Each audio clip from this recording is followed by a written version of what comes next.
بسم اللہ الرحمن الرحیم۔ السلام علیکم ورحمۃ اللہ وبرکاتہ۔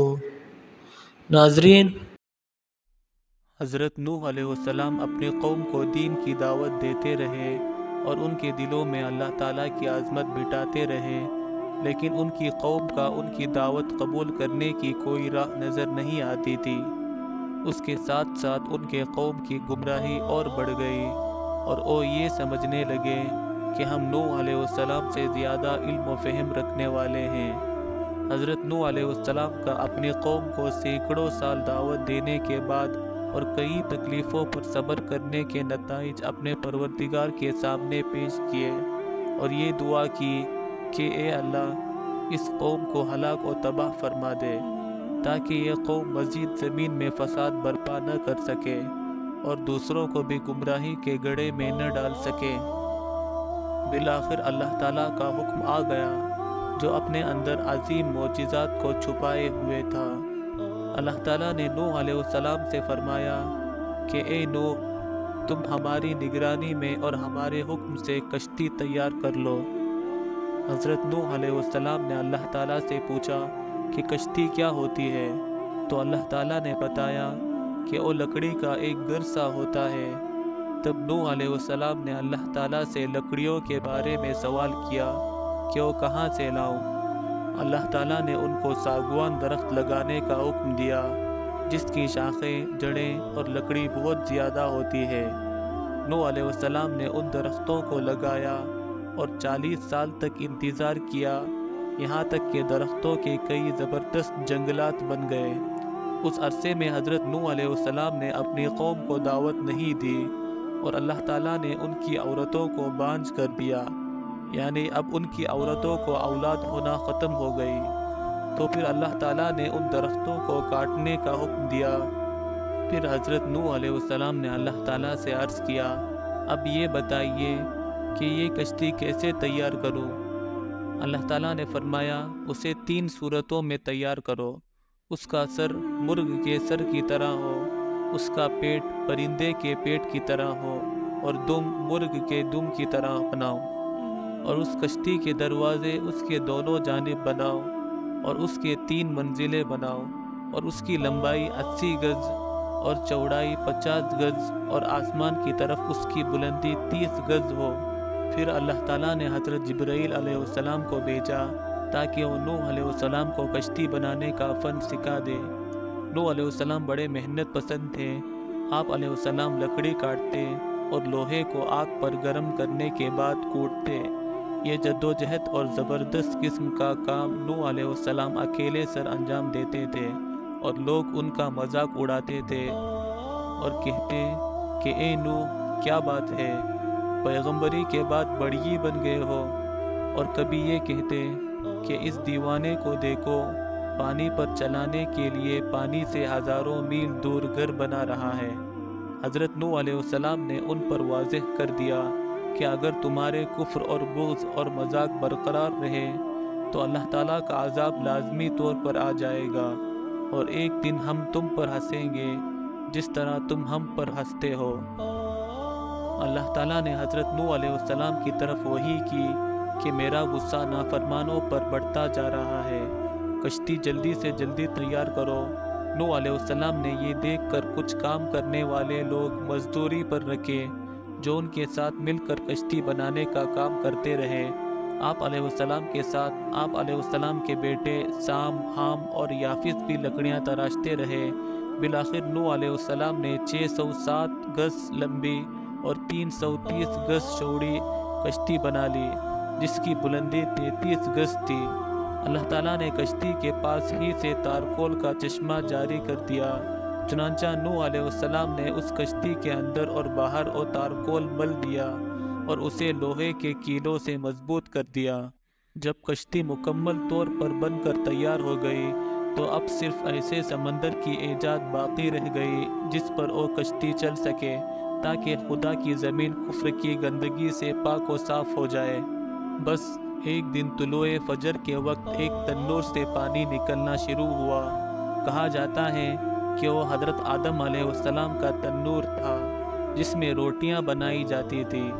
حضرت نوح علیہ السلام سے کہا گیا تھا کہ جب آپ دیکھیں کہ پانی اس تنور سے ابلنا شروع ہو جائے تو آپ اپنے اصحاب کے ہمراہ کشتی پر سوار ہو جائیے۔ بہرحال جب نوح علیہ السلام کو تنور سے پانی نکلنے کا علم ہوا تو انہیں یقین ہو گیا کہ یہ حقیقت میں قوم کی ہلاکت کا آغاز ہے۔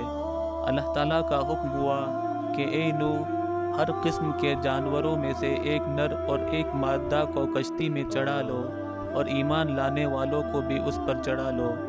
مفسرین کہتے ہیں کہ اللہ تعالیٰ نے 40 دن اور رات بارش برسائی۔ اس بارش کی وجہ سے سارے جانور اور پرندے نوح علیہ السلام کے پاس آ گئے۔ پھر نوح علیہ السلام نے اللہ کے حکم کے مطابق ہر قسم میں سے ایک نر اور ایک مادہ کو کشتی میں سوار کیا، اور سب سے آخر میں جو جانور کشتی پر چڑھا وہ گدھا تھا۔ جب گدھا کشتی میں چڑھا تو ابلیس لعین نے اس کی دم کو پکڑ لیا، جس کی وجہ سے وہ ٹانگیں اٹھا نہ سکا، تو نوح علیہ السلام کے کہنے پر بھی وہ کشتی میں داخل نہ ہو سکا۔ تب حضرت نوح علیہ السلام کے منہ سے غلطی سے یہ الفاظ نکل گئے کہ تیرا ستیہ ناس ہو، کشتی کے اندر آ جاؤ اگرچہ شیطان تیرے ساتھ ہے۔ تب شیطان نے اس گدھے کا راستہ چھوڑ دیا اور گدھا کشتی میں داخل ہو گیا، اور اس کے ساتھ شیطان بھی کشتی میں داخل ہو گیا۔ نوح علیہ السلام نے شیطان سے کہا کہ تجھے کس نے داخل ہونے کی اجازت دی؟ تو شیطان نے کہا، کیا آپ نے نہیں کہا تھا کہ کشتی کے اندر آ جاؤ اگرچہ شیطان تیرے ساتھ ہے؟ نوح علیہ السلام کے بہت کہنے پر بھی وہ کشتی سے نہیں اترا، وہ کشتی میں ہی رہا۔ اس دوران جب شیر کو کشتی پر چڑھانے کی باری آئی تو نوح علیہ السلام نے فرمایا، پروردگار، اس شیر کو کشتی پر کیسے سوار کروں؟ وہ دوسرے جانوروں کو کھا جائے گا۔ تب اللہ تعالیٰ نے شیر کو بخار میں مبتلا کیا اور اس کو دوسرے جانوروں اور گائے وغیرہ سے دور کر دیا۔ وہ پھر اپنے بخار میں ہی مصروف ہو گیا۔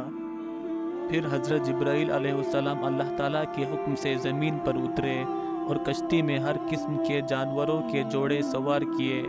نوح علیہ السلام نے کشتی بنانے کے دوران جنگلی جانوروں کے لیے پنجرے بھی بنائے تھے۔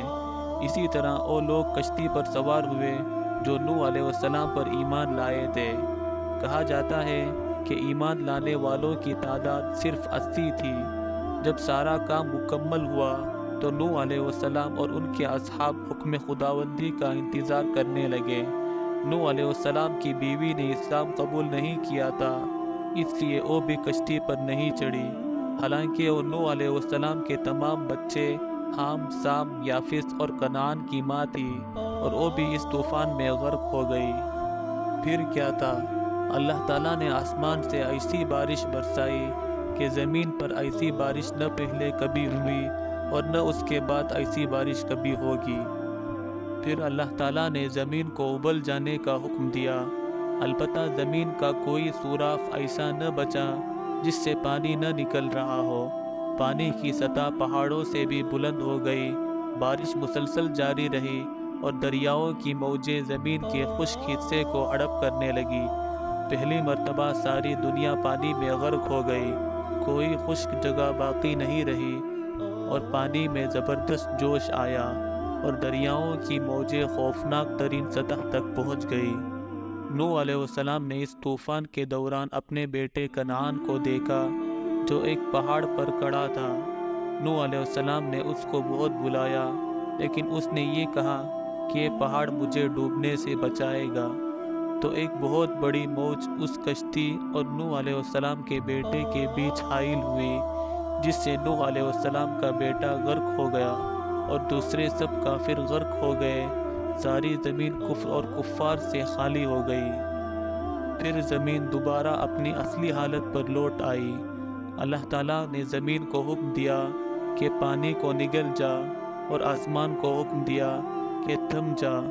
بس وہ پانی جو چشموں سے زور سے ابل رہا تھا بند ہو گیا، اور آسمان سے پانی برسنا رک گیا، اور کشتی جودی نامی ایک پہاڑ پر رک گئی۔ پھر نوح علیہ السلام زمین پر اترے اور تمام جانوروں کو رہا کر دیا۔ نوح علیہ السلام کو زمین کے خشک ہونے کا علم اس وقت ہوا جب انہوں نے خبر گیری کے لیے ایک کبوتر کو بھیجا جو اس حال میں واپس آیا کہ اس کی چونچ کے ساتھ زیتون اور درخت کی ٹہنی اور پیروں کے ساتھ مٹی لگی ہوئی تھی، اس سے نوح علیہ السلام کو معلوم ہوا کہ زمین کی ساری جگہ اب خشک ہو گئی ہے۔ پھر سب انسان اور حیوانات زمین میں پھیل گئے۔ پھر ایک بار پھر سے کائنات وجود میں آئی اور اب تک کی ساری نسل نوح علیہ السلام کے 3 بیٹوں سے چلی۔ اسی وجہ سے نوح علیہ السلام کو آدم ثانی کہا جاتا ہے۔